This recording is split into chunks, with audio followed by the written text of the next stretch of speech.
Goal of the treatment is to control the GH and IGF-1's hypersecretion, to ablate and arrest the tumor growth, to ameliorate the comorbidities, restore mortality rate to normal, as well as preserve pituitary function. Right. Surgical resection of GH secreting adenomas will be the initial treatment for most patients, right? Somatostatin analogs are used as adjuvant to treatment for preoperative shrinkage. So for preoperative shrinkage, you may use somatostatin analog for large invasive microadenomas, for immediate relief of debulking symptoms, say if they have visual symptoms, and for reduction of GH hypersecretion in frail patients experiencing morbidity, and in patient who decline surgery and when the surgery fails, right? So surgical resection is the ideal treatment for GH hypersecreting adenomas. However, before doing the surgery, you might like to decrease the size of tumor when if it is a very large invasive adenoma, or for immediate relief of the pressure symptoms on the surrounding structure, and for reduction of GH hypersecretion in frail patients who are refusing surgery or who are not fit for surgery, or when the surgery fails. Somatostatin can be used. And in order to achieve the biochemical control, irradiation and repeat surgery may be required for patients who cannot tolerate or do not respond to the who do not tolerate and do not respond to the medical treatment.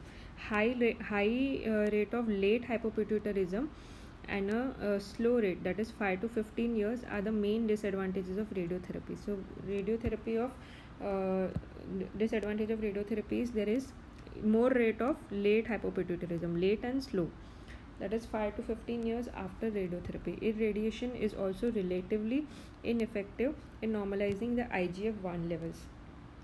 Stereotactic ablation of GH secreting tumors and adenoma by gamma knife radiotherapy is promising, but long-term result and side effects are similar to that of the conventional radiation.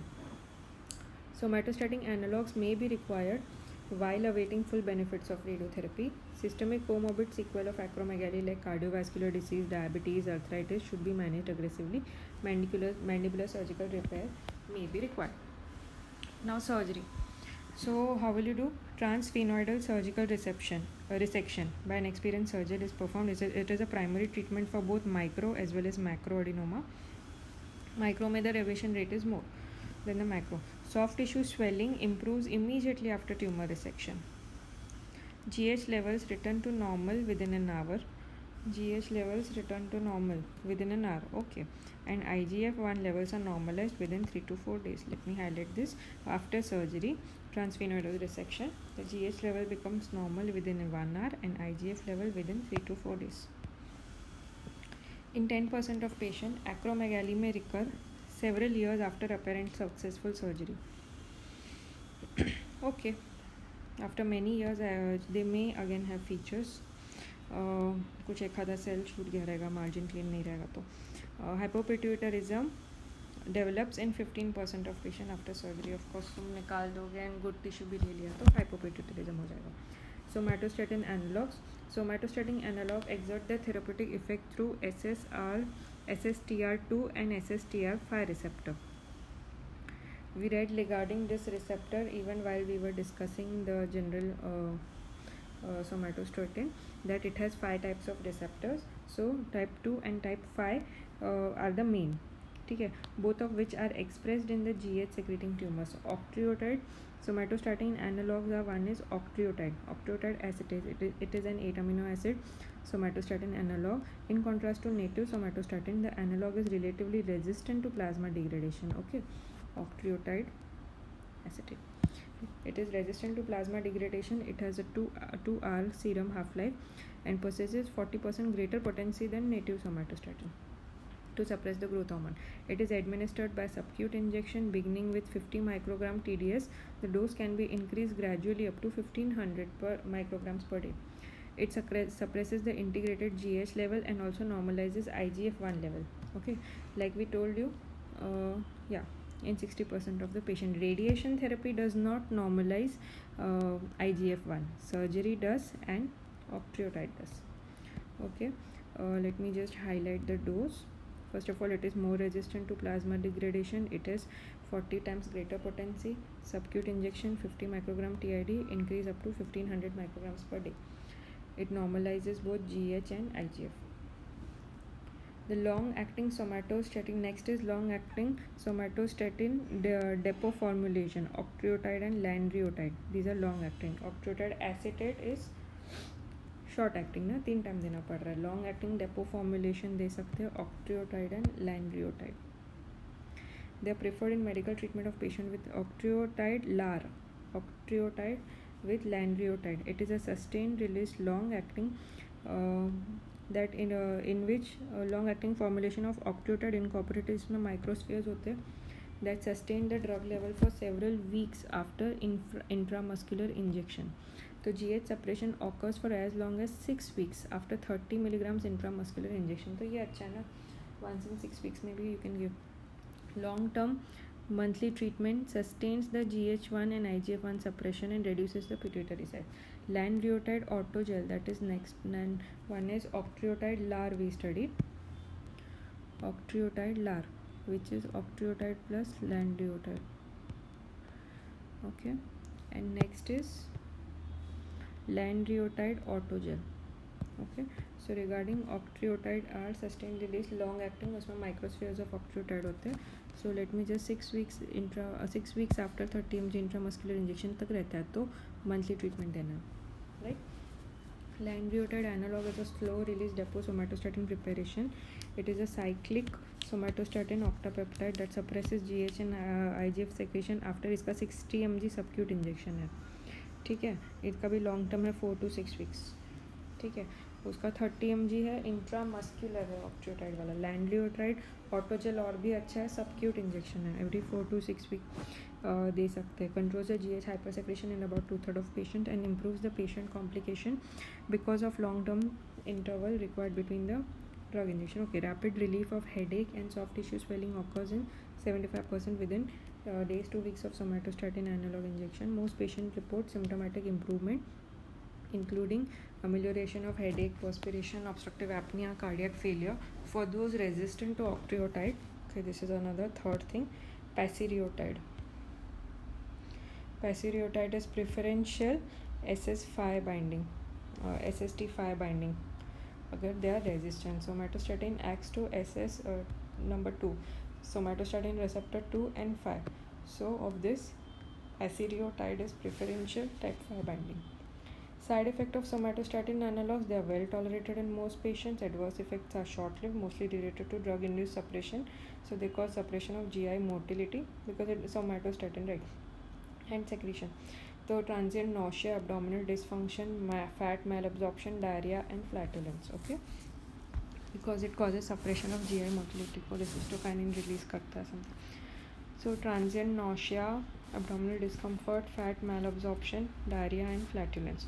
Octreotide suppresses postprandial gallbladder contractility and delays the gallbladder emptying. Right. So patients develop long-term echogenic sludge or asymptomatic cholesterol gallstone. Okay, they cause gallbladder का contractility कम कर देते हैं postprandial and delays the gallbladder emptying. Other side effect includes mild glucose intolerance due to transient insulin secretion, asymptomatic bradycardia, hypothyroxemia, local injection site discomfort. Pasireotide has higher prevalence of glucose intolerance and new onset diabetes. Okay, pasireotide is a new drug. It has new onset diabetes more. Okay.